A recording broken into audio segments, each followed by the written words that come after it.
The Ferrari F1 team are probably the most memed upon team in F1. Whether it's the clown wall, we are checking, or Charles Leclerc being told the water that's in his cockpit is probably the water, they are a limitless fountain of jokes. One meme that has become far too true in recent seasons, though, is the promises that the next race or the next season will be theirs. Whether it's upgrades or finding the correct answer to their setup problems, we've heard so many times over recent seasons that they'll be challenging for race wins and championship titles soon. Of course, they are Ferrari. The pressure is greater and the expectations are higher. But is this the time that the promises of improvement will actually come true? And why is Barcelona so important to the team? Well, let's check it out.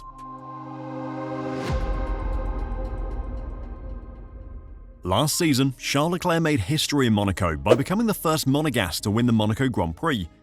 In doing so, he broke his own Monaco curse, which had seen him come so close so many times before, but fall short due to a number of issues. This weekend, he'll return to Monaco to attempt to repeat the feat, but his hopes won't be high. The SF25 has two major weaknesses, both of which make finding success in Monaco almost impossible. The SF25 is a car which is superior over race distances, as opposed to single-lap qualifying pace, which is a more important factor in determining the result in Monaco than race pace. Last weekend in Imola, that was perfectly on show, as Hamilton and Leclerc were both knocked out in Q2 during a highly competitive qualifying session, but recovered to finish 4th and 6th during the Grand Prix.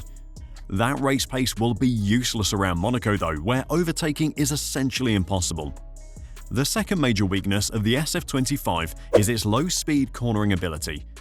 Sadly for the Scuderia, Monaco is just one big low-speed corner, meaning that weakness is going to be highlighted over the entirety of the lap.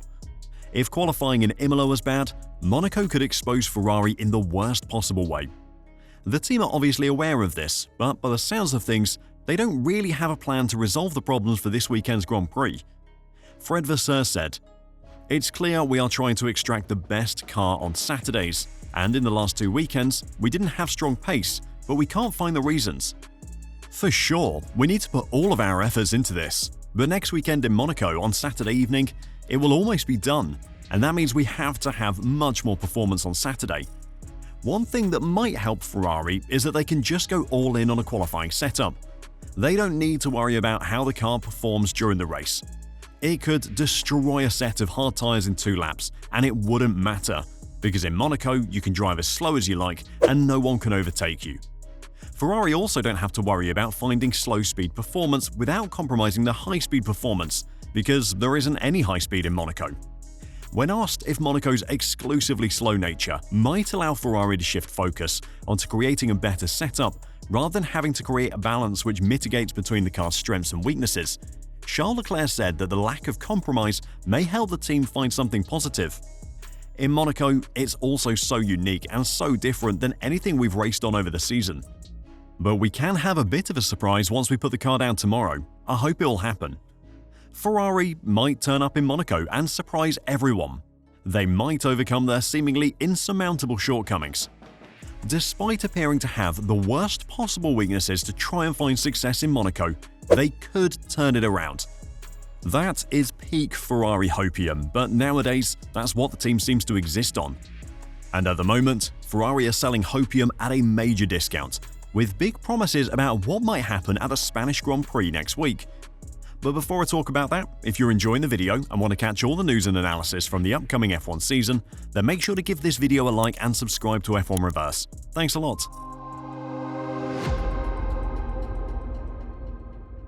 Ferrari were one of the worst performing teams over the winter break in terms of performance found.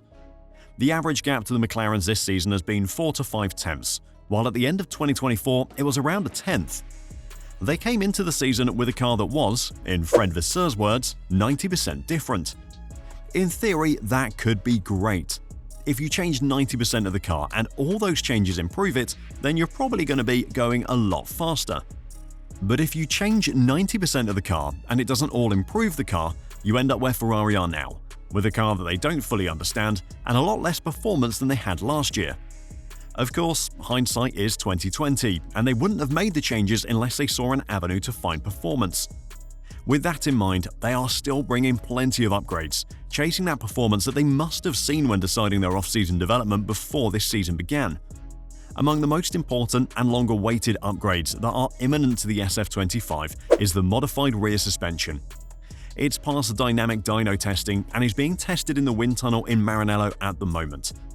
It will have a big impact on the aerodynamics in the attached area, hopefully revolutionizing the rear end with more performance over both wings, the diffuser, and improve the performance of the underfloor. The goal is to unlock the fabled potential of the car, the mythical performance that all teams believe they have but doesn't always appear on track. Barcelona is really do or die for the team, and they know it. It is simply impossible for me to say that a good season would mean finishing 4th, 3rd, etc. Honestly, I'll believe it until the end, said Charles Leclerc. Last year we had an ultra-dominant Red Bull in the first 7 races, and then a McLaren that recovered strongly. I hope we can have this kind of turnaround starting from Barcelona. In Spain, there will be a change to the technical regulations for the wings, which we've worked a lot on. It should be an advantage for us, but it remains uncertain, so we must win all the points possible until Barcelona. Leclerc is right. Last season, after 7 races, the competitive order of the grid did take a massive swing. All of a sudden, Lando Norris was battling Max Verstappen at every race.